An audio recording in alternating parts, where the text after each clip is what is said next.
नमस्ते प्रणाम। आज मैं आप लोग के बीच बहुत ही प्यारा सा गीत लेके आई हूँ, बेटी विवाह गीत। अगर मेरा गीत पसंद आए तो चैनल को सब्सक्राइब कर लेना और प्यारा प्यारा सा कमेंट जरूर करना कि आप हमारी वीडियो कहाँ कहाँ से देख रहे हैं।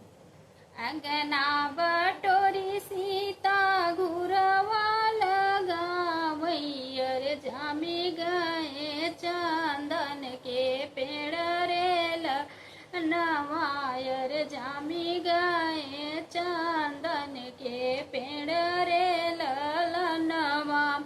चंदन कटाई राम डोलिया बनावैयर चलो सीता हमर के देश रे ललनवायर चलो सीता हमारे के देश रे ललनवा।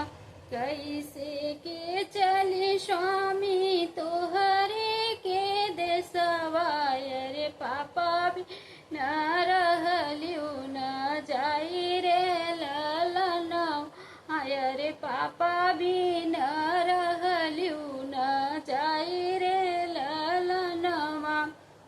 हमरे नी पाप के सीता पापा गोहराहू अरे अपन पापा दिहलू बिसरा रे ललनवा। रे अपन पापा दिहलू बिसराई ललनवा।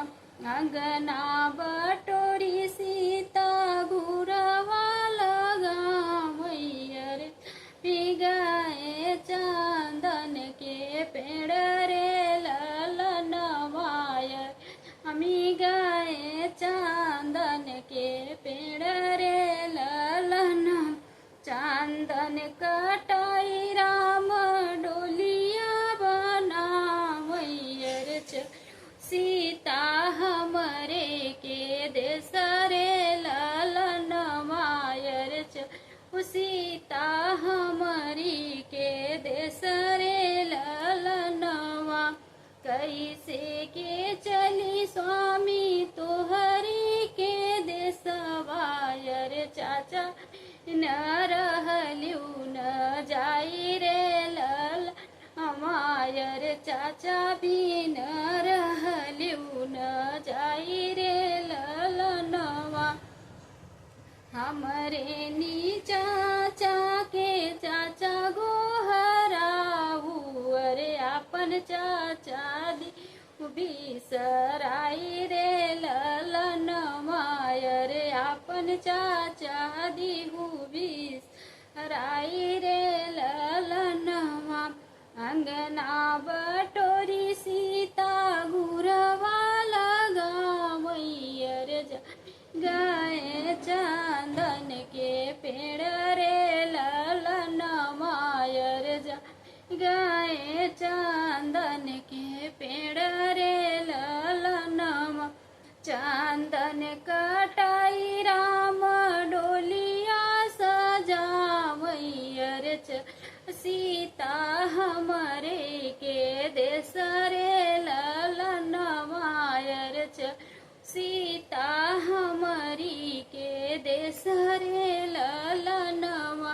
कैसे के चली स्वामी तोहर के देशवायर भैया भी न रहलियो न जाय रे ललनवायर भैया भी न रहलियो न जाई रे ललनवा।